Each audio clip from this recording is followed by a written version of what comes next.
Hi అందరికీ. చిన్న కొడుకు పెళ్లి హడావిడితో రాఘవయ్య రాజేశ్వరి దంపతుల ఇల్లు కలకల్లాడుతుంది. రాఘవయ్య దంపతులకు ముగ్గురు కొడుకులు. మొదటి ఇద్దరు కొడుకులకు తగిన సంబంధాలు చూసి పెళ్లి జరిపించారు.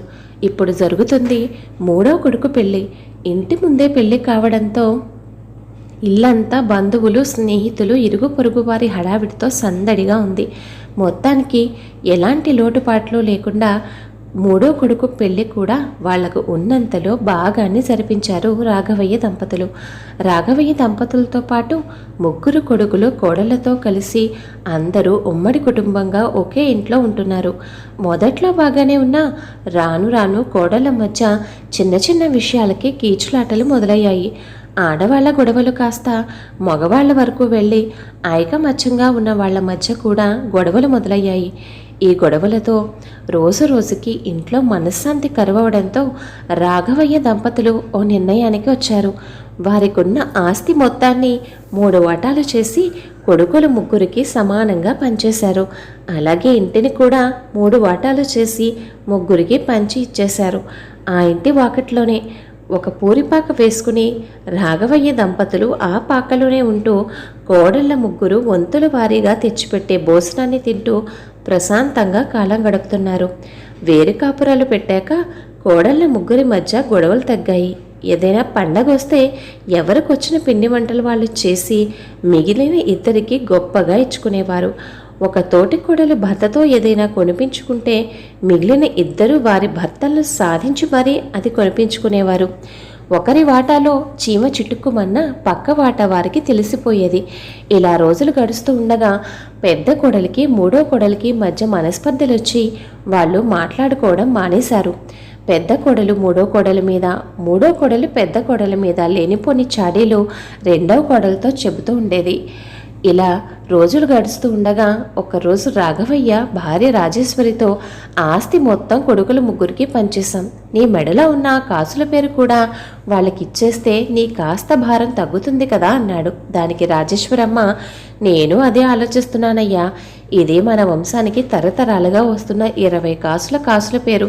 దీన్ని ఏ కొడలకిస్తే జాగ్రత్తగా తర్వాత తరానికి అందజేస్తుందా అని ఆలోచిస్తున్నాను అంది. అలా అత్తగారు మావగారు మాట్లాడుకుంటున్న మాటలు ఎలాగో పెద్ద కోడలు చెవిన పడ్డాయి. ఆ రోజు రాత్రి ఆ విషయం భర్తతో చెప్తూ, ఎలాగైనా అత్తగారిని మంచి చేసుకుని ఆ కాసుల పేరు నేనే సాధిస్తానండి అంది. ఈ మాటలు రెండవ కోడలు చెవిన పడ్డాయి. రెండవ కోడలు భర్తతో విషయం చెప్పింది. దానికి రెండవ కొడుకు, అయితే నీ తెలివితేటలతో మా అమ్మ మనసును మెప్పించి ఆ గొలుసు నువ్వే దక్కించుకోవోయ్ అన్నాడు. ఆ అత్తగారిని మెప్పించి ఆ నగను ఎలా సాధించాలా అన్న ఆలోచనలో పడింది రెండవ కోడలు. రెండవ తోటి కోడలు ఆమె భర్త మాట్లాడుకుంటున్న మాటలు మూడవ కోడలు చెవిన పడ్డాయి. ఎలాగైనా ఆ నగను తనే సొంతం చేసుకోవాలి అనుకుంది మూడవ కోడలు. ఇంతలో సంక్రాంతి పండుగ వచ్చింది. పెద్ద కోడలు రకరకాల పిండి వంటలు వండి వాటిలో కొన్ని రెండవ కోడలికి ఇచ్చింది. అలాగే మూడవ కోడలు కూడా రకరకాల పిండి వంటలు వండి వాటిలో కొన్ని పళ్ళల్లో పెట్టి ఆమె కూడా రెండవ కోడలికి ఇచ్చింది. పెద్ద కొడలికి మూడో కొడలికి మధ్య మాటలు లేకపోవడంతో వారి మధ్య ఇచ్చిపుచ్చుకోవడాలు కూడా లేవు. రెండవ కొడుకు భార్యని, నువ్వేం పిండి వంటలు చేయవా అని అడిగితే, నేను ఏ పిండి వంటలు చేయదలుచుకోలేదు. మీరు వెళ్ళి ముందు మావయ్య గారికి ఒక జత బట్టలు, అత్తయ్య గారికి ఒక చీర జాకెట్టు తీసుకురండి అంది. తోటి కోడళ్ళు ఇద్దరూ ఇచ్చిన పిండి వంటల నుంచి ఒకరిచ్చిన వాటిలో నుంచి తీసి మరొకరికి తనే వండినట్టుగా ఇచ్చింది రెండవ కోడలు. మిగిలిన వాటిలో కొంచెం భర్తకు తీసి మరికొన్ని అత్తమామలకు ప్లేట్లో సర్దింది. పండగ రోజు ఉదయాన్నే పెద్ద కోడలు మూడో కోడలు ఒకరి తర్వాత ఒకరు తమ చేసిన పిండి వంటలను తీసుకుని అత్తమామల దగ్గరకు వెళ్ళి వారికి ఇచ్చి వచ్చారు. ఆ ఇద్దరూ వెళ్ళి వచ్చిన తర్వాత రెండవ కోడలు వారి కోసం కొన్న కొత్త బట్టలను, వారి కోసం తీసిపెట్టిన పిండి వంటలు పట్టుకొని వెళ్ళి వాటిని అత్తగారి చేతికి అందించి అత్తమామలకు నమస్కరించింది.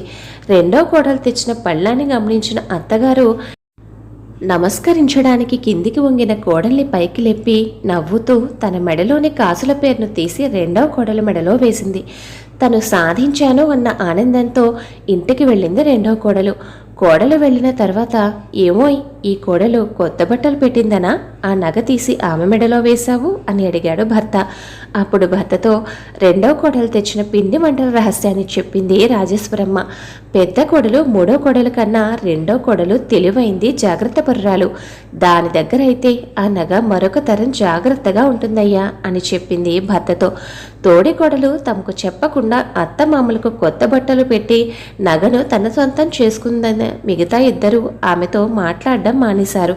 దాంతో ఒకరి మీద ఒకరు చెప్పే చాడీలు వినే బాధ తప్పిందని సంతోషించింది రెండో కోడలు.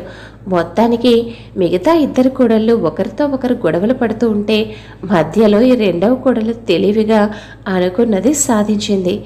కథ విన్నారు కదా అండి. కథపై మీ అభిప్రాయాన్ని తప్పకుండా కామెంట్ చేయండి. మరొక మంచి కథతో మళ్ళీ కలుద్దాం. ఉంటాను మరి.